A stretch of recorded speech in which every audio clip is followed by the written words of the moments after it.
So I was asked to speak a little bit about the issues revolving the collection of social media data. But first, let me say why I'm actually so excited to be here. One thing I notice is that this question revolving around digitization, or as we call it nowadays, datafication, more and more affecting all areas of research. So I'm happily surprised, not only because I like Thomas, but to see a fellow colleague here at the venue of a different discipline. I see that what we are doing is not something that is reserved for a special expertise community, but it's affecting actually all areas of research. And in a discussion I had earlier this morning, one of the important moments was when we noticed that the term digital humanities has to vanish. It's not a subsection. It is what all humanities will become. But the reason why I'm really excited to be here is I have no idea about anthropology. But I think that what we're doing with the data school is, in a way, a sort of, my data school is an anthropological vehicle. What we did over the past 3 years was trying to investigate the process of datafication, mostly in the areas of public administration and politics. We want to see what is happening when our everyday data are increasingly used for analysis processes, when what we speak online, what we do in public space, the way we move, is structurally collected and used for all kinds of analysis. And that is affecting almost all municipalities and all state departments in the Netherlands right now. So the way to investigate that was for us to become an expert in it as well, because we needed to use the same techniques. And by training our students in using data analysis techniques, we became experts ourselves and started a teaching trajectory for not only for our students, we have also anthropology students. At the moment, I'm working together with colleagues from the anthropology at the University of Amsterdam for analyzing how teenage users are speaking about chemical substances online and how we can valorize those online conversations for research. We do research projects, we do consulting, which is completely way beyond participatory observation. We are actively engaged in the field. We're not only observing, we are part of it, which raises a whole lot of ethical issues and scholarly questions about our integrity and our role in the field. We are definitely not observers. We are actively participating and even shaping policy. Few partners, external partners from the field we worked with, who are also co-financing the data school. And as you can see, most of it is really located in the realm of governance, which is interesting for us because this is our core interest of research. How is governance changing through datafication? I'm doing that not alone. It's with a great team of, at the moment, 10 people, most of them part-timers, and I think we are really shaping the way into I'd love to think it's a new way of doing humanities. But we also notice that our role as humanities scholars is significantly changing. What have we heard in the field? Just a few quotes of what we get as a byproduct of our daily work. I think algorithms can interpret law better than any judge. Not coming from anybody, but from someone who's actually spearheading the data-driven method project of a Dutch municipality.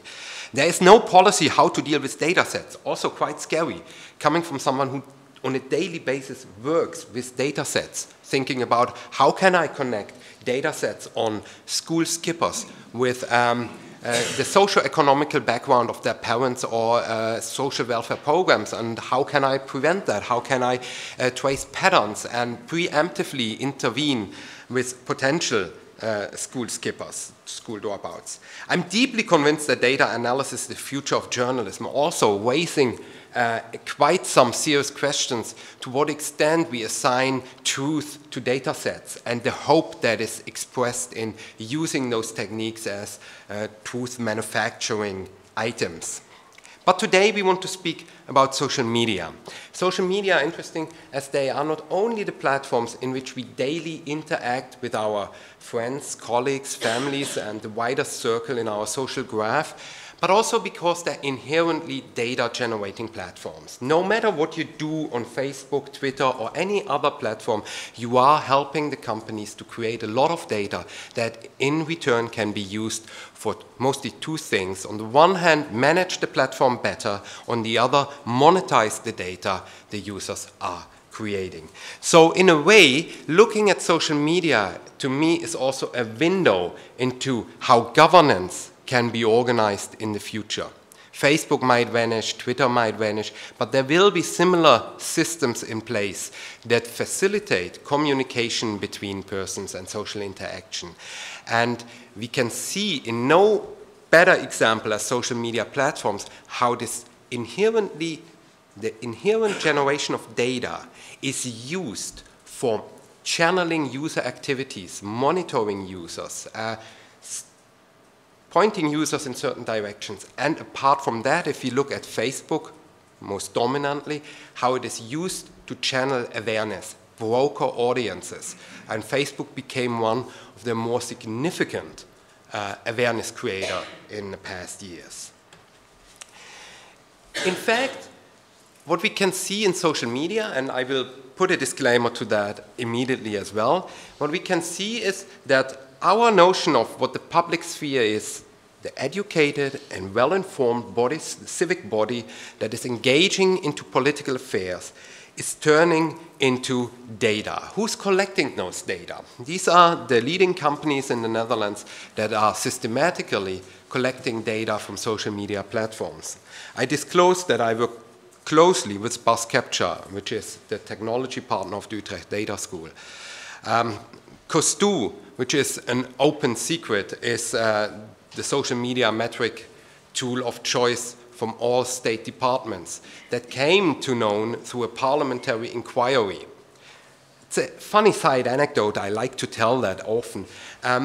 The parliamentary inquiry was filed by the Christian Democratic Party because COS2 happens to have a subsidiary which facilitates porn search. So as a Christian Democratic Party, you're really concerned having a company providing services for a government that is also providing services for people who are looking for porn. They were not concerned with the fact that all state departments are systematically screening the social media public and therefore inherently are redefining our understanding of what a public is and what the public constitutes. That was not part of the inquiry. It was solely about this affiliation. These companies are third-party users of the social media platform providers. These providers sell their data in big chunks to those third parties. And depending on the agreement these parties have, they have a bigger access to the database of Twitter, Facebook, and the like, or a smaller access. Those companies in turn then tailor their data resources for the individual requests of, say, companies or even common users. So students of my university can now use the COS2 search engine for basically for free to conduct their own social media research. I'm not going to point fingers that this is something that is evil or so. I'm just pointing out the collection of these data is done on an industrial large scale, and there are many question marks to place, as for instance, who holds the copyright of your tweets? Is it legal that a company is storing your tweets and actually earning profits from it? We have no idea whether there is, and so far there is not, but whether there will be regulation concerning the large-scale collection of these data. However, I point out that we as scholars might use, and actually do use, and Thomas will probably agree here, the exact same techniques to develop knowledge on what is actually happening on these platforms. This is an unprecedented access to empirical evidence we did not have before, and which is available. But the aim of my talk is to produce the critical reflection of what these knowledge technologies actually do. What they do is they provide us with a new picture of a city. This is the city of Utrecht. but not as it is shown on Google Maps, but as we can see it when we try to assemble their Twitter audiences, which is already difficult. You walk through a number of steps until you get this data sample. You have to find an indicator. What makes a Twitter user an Utrecht Twitter user? Because the geolocation is something that you can rather neglect on Twitter. You have to get very creative, which also means it is arbitrary. There might be other ways to assembling a data set that is also representative for the city of Utrecht, but has only an overlap of, say, 30% with your own data set. So the question is, what do we see in the end when we have a data set? The persuasive part is that we can make great visualizations and throw around with large data sets in a discipline that is not really prone to using data in a quantitative way. And people might think, oh, there's some truth to it. But we have to critically investigate what does our data set actually show, what is in the data set, and how have I made this data set. These publics are monitored, of course. Everything on social media is monitored all the time. Just a small example, Facebook is also logging which profiles you're looking at. Just if you're stalking your ex-boyfriend or girlfriend, they know. But also the police is online, and they even remind us of that they are downloading comments, actively searching for them. In the Netherlands, it is a felony to threaten other people. So the police feels that there is a need to monitor the social media just because of the so-called death threats. And that's a lot in the Netherlands, because we have a lot of teenagers who hate each other really badly for a few minutes before they like each other again. Also, municipalities are interested in collecting data. So I found by accident on a server of the city of Amsterdam a memo about their experiences with testing the Costu tool for a few months. And they were listing all their motivations why they could use such a tool. And that was web care, which is of course normal. Many companies have good experiences with it, and some of them are really good in using it. They like to use it for creating awareness. The police did that as well. The Dutch police recently announced in their own medium that they have 100,000 extra eyes and ears on the street. In Germany, that context would be impossible to bear, but here it is possible to speak about this 100,000 extra. Now, yeah, you call them what you want. But the main motivation for the city of Amsterdam, according to this memo, having a social media metrics tool was to prevent affairs like Haren, which is an interesting comment. Haren was this event in the north of the country, which has this excellent chamber music series, but happened to have also a Facebook party once. The Facebook party, of course, attracted much more visitors than the chamber music series.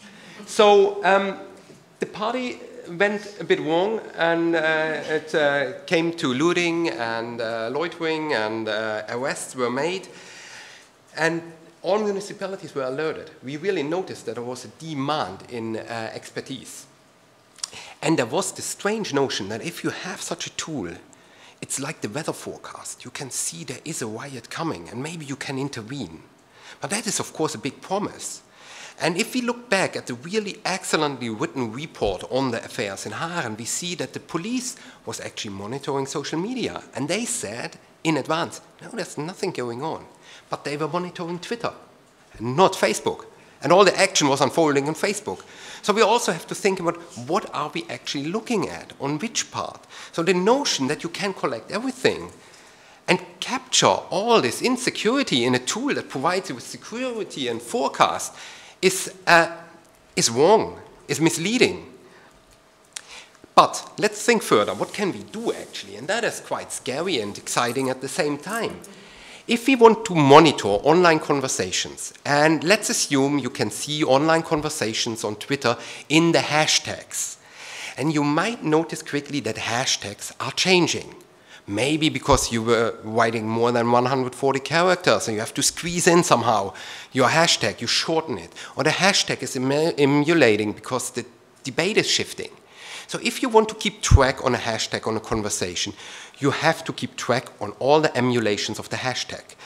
We did a test during the National Nuclear Security Summit, which was the paramount security event in the past years in the Netherlands, and tried to see how the hashtag was emulating.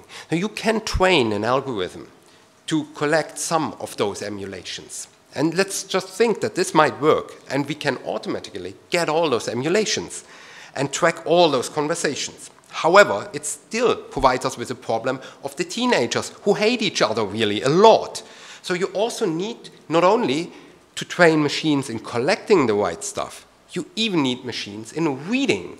And that is a bit more tricky, that part. So what one of our research assistants did was trying to program a monitor that is able to assign values to words. And we have two examples here. I really simplified the algorithm. The first example, "I'm gonna get medieval on your ass," would be intelligent enough to assign this sentence to a reference to popular culture. And everybody would think, oh, Pulp Fiction, great, nothing wrong here. The second one is interesting because there are two items that are relevant for any risk assessment tool. It's time and location. Tomorrow I'll blow up Parliament. This is something you can train a machine to identify, and it will bump that tweet up in the rankings of the tweets a human person has to look at. We have a model in the Netherlands that is always used for risk assessment prior to large events, or if it is about protecting special persons, the royal family, or politicians like Geert Wilders. And location and time are one of the crucial items. So you could train a machine to do that. Actually, that happened. This was the result during the Nuclear Security Summit. The red column is the column that was selecting tweets that needed immediate attention by an officer. The orange one are solely about the royal family. And there was even, and that is quite misleading. Look at the map down there. That's a map that gives you an idea where the tweets are coming from, but that is rather vague. We know that the geolocation is a tiny percentage and does not actually tell us much about the real population of users, and neither something about the dynamic interaction. It is a no-brainer that most of the activity is in the Randstadt, as most of the Twitter users are living in the Randstadt. Okay, we've seen that. This is more or less standard practice in all social media metrics tools. So this is where we are. We are at a point where we can accept that social media are the public. I haven't discussed that yet because I think that is a disputable point. Let's think further.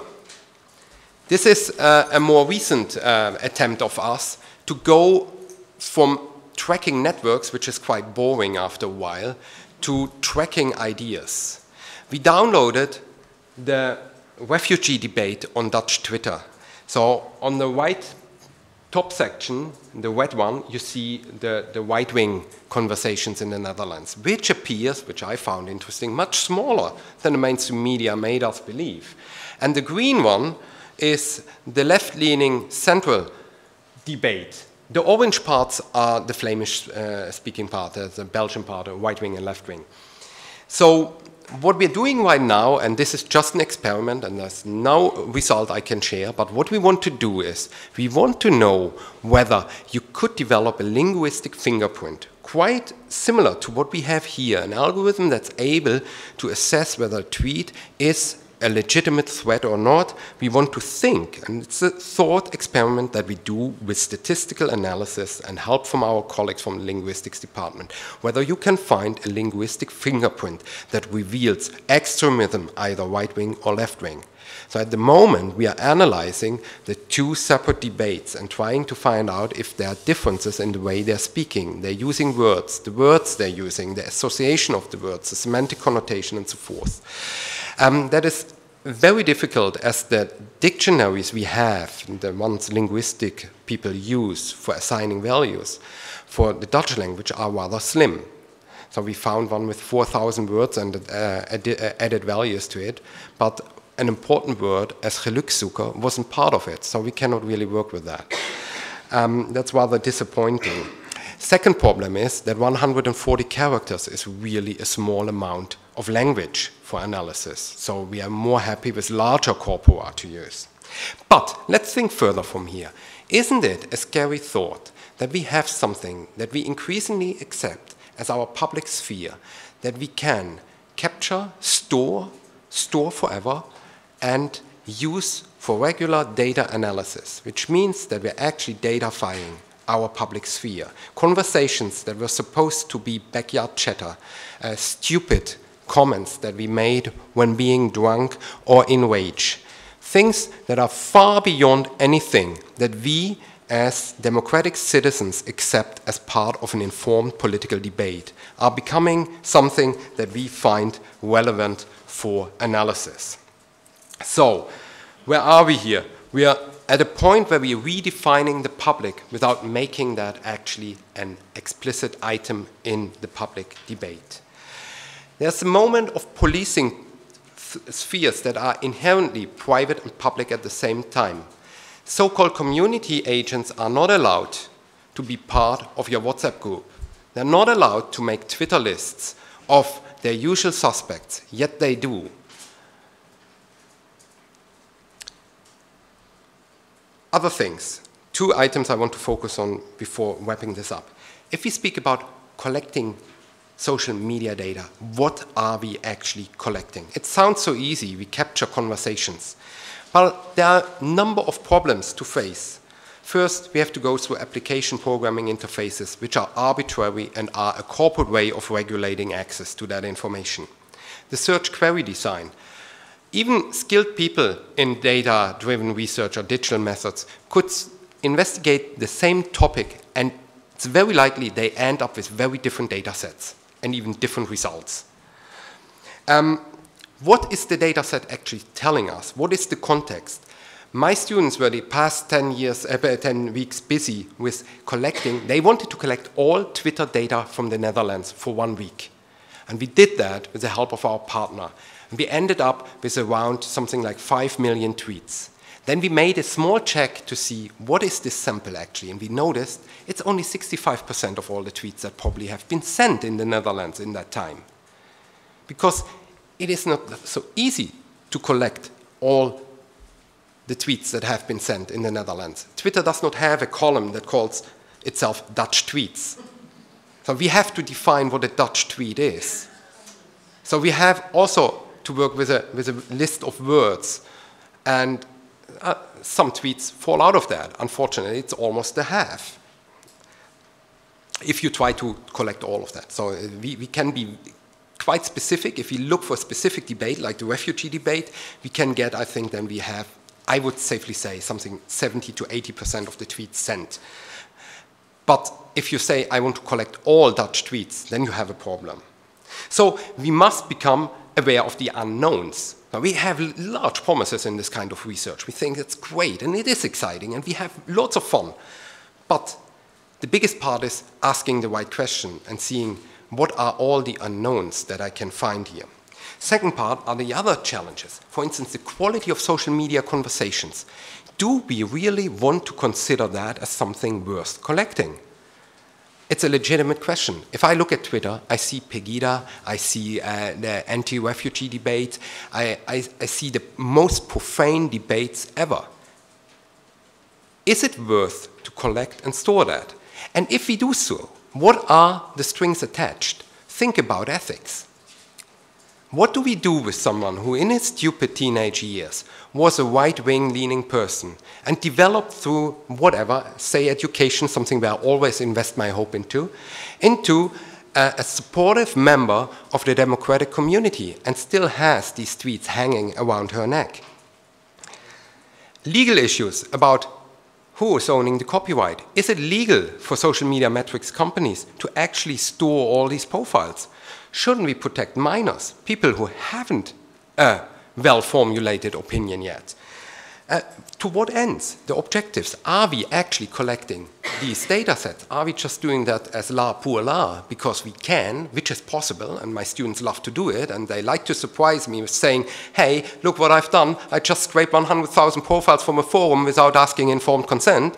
And yes, that's possible, and it raises a lot of issues that we really have to address. Then, how can we archive them? I can ask Thomas, do you share your data set of the last tweets you collected? And I see him sweating already. I would do the same. It is not that easy. How can we share those data sets? Actually, are we allowed to reuse the data sets in that way? Do we have to anonymize the sets before sharing them? There are a number of things, and I just want to mention two. Within academia, it means that we really have to think about the ethical guidelines for internet research, something that is hardly developed yet. I have this little flyer in my office about how to do proper research, and it covers not 5% of the issues I'm confronted with on a daily basis. We really have to get trained in a critical understanding what social media actually represent in the debate and put them into context. Speaking about, and Thomas will address that in the next talk, the Arab Spring, I think it's difficult to speak about the rebellion in Egypt without mentioning bread prices or the role of the military or the selling off of military-owned factories and reducing it to social media. So it is necessary to look on what is it actually representing. Society-wide, we need a normative debate about the quality and the nature of social media. At the moment, there's policy developed that the police, without judicial oversight, is allowed to censor social media and remove content. We do not have a debate on that. We need a debate on how we treat social media. How will mainstream media organizations integrate Twitter comments into their reports? They do that, so far, I find, in a poor and unrepresentative way, and it is misleading our view on what is actually happening. Most importantly, we have to revisit our concept of the public sphere, as this public sphere is far beyond anything Habermas ever could dream of in his wildest nightmares. The transformation through datafication is affecting all these areas, and we have little to respond to that yet. Thank you very much.